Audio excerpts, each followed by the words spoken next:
Namaste, Hare Krishna. Second chapter, Sankhya Yoga. Text 50. Buddhi-yukto jahātīha, ubhe sukṛta-duṣkṛte, tasmād yogāya yujyasva, karmasu kauśalam. In this Sloka, Krishna says the greatest power of applying what is said so far, which is karma yoga, nishkama karma yoga. Nishkama karma yoga is that which has those three principles: mamata-tyaga, kartritva-tyaga, phala-tyaga, which means mine, this belongs to me, I am the proprietor, so that has to be given up. Second is kartritva-tyaga, I am the doer, because of me everything is happening. That's second. Number 3, phala-tyaga, because I am the doer, it belongs to me, this action belongs to me, therefore I am the enjoyer of the fruits of my action. Karma yoga, when it's done in a proper consciousness, which is buddhi yoga, then that gives a greater benefit with these principles, if it's applied with these three principles. The person who performs this action with proper buddhi, that is intelligence, directed in all the activities towards detachment or renunciation of the results of his action, and maintains equal nature, equal consideration, either attaining or not attaining that result, gives a benefit. The benefit is that one will be free from the reactions of the action that person performs. This is a very important point that really have to understand. We are all doing an action. When we are doing an action, we are doing that with the consciousness, I am doing this action. This action belongs to me, and the end result also belongs to me, and expecting the end result to be like this. When someone does in this consciousness, that entangles that person into this world, material world, and produces either good karma or bad karma. That's a cause of we accumulating karma. These are the causes. But a person when does action in proper consciousness, and that is really called as yoga, karma yoga. To be more specific, that is called nishkama karma yoga. When the person does like that, it clears off all the karma, past karmas that we might have accumulated. It's not we might have, we have accumulated. This engagement in action, that is yoga, begins with such intelligence. Is a skill, Krishna says. It's a special skill because it transforms the same action that we perform normally which would bind us into this world. Now, the same action, when it's performed with the proper intelligence, consciously, it causes a liberation.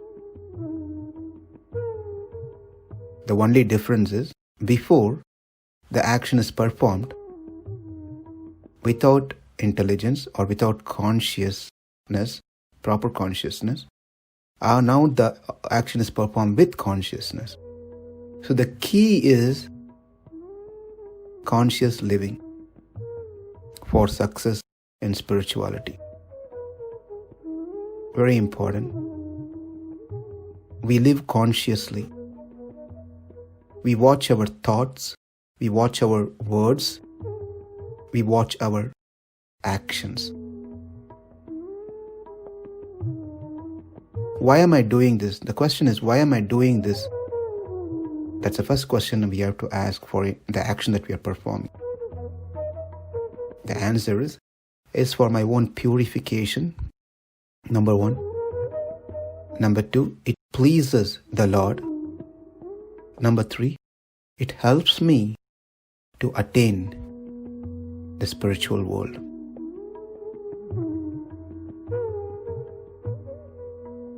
And what it is not is that action that I'm performing is not to show off my power, skills, knowledge, the wealth, so forth. When we are doing an action, say for example, let's take about the spiritual activities, devotional activities. When we are doing an action, whether it's a meditation, reading of literatures like Bhagavad Gita, Bhagavatam, or whatever it may be, or chanting the names of God, or doing worship, a puja, is our thoughts in that action, present in that action, or wandering elsewhere? If it is outside of the action, if the thoughts are outside of our action, then the effect and benefit that one may receive will be very less or equal to nothing. So what is good is to have a full awareness in what we are doing, being present in the action that we do, like puja, chanting, meditation, reading, or even talking to someone. Everything has to be present, in present tense. So one may have a question, well, if I have to do in consciousness and it's not going to give me a result, then better I don't do this one. Well, this is not to discourage people to not do things. Rather, this is to make them aware that you got to be in this conscious, elevate oneself from the beginner stage to the next level. It's like I'm telling, well, if I have to follow the signals of the road, then better I don't drive my car. And that's not going to help. The signals provided is to put some rules and policy so that there won't be accidents in our journey, so that we can reach our goal without any obstacles. So these things are not to say I'm not going to take it. Rather, these things are to accelerate and help us in what we are doing, so we can go in the right direction.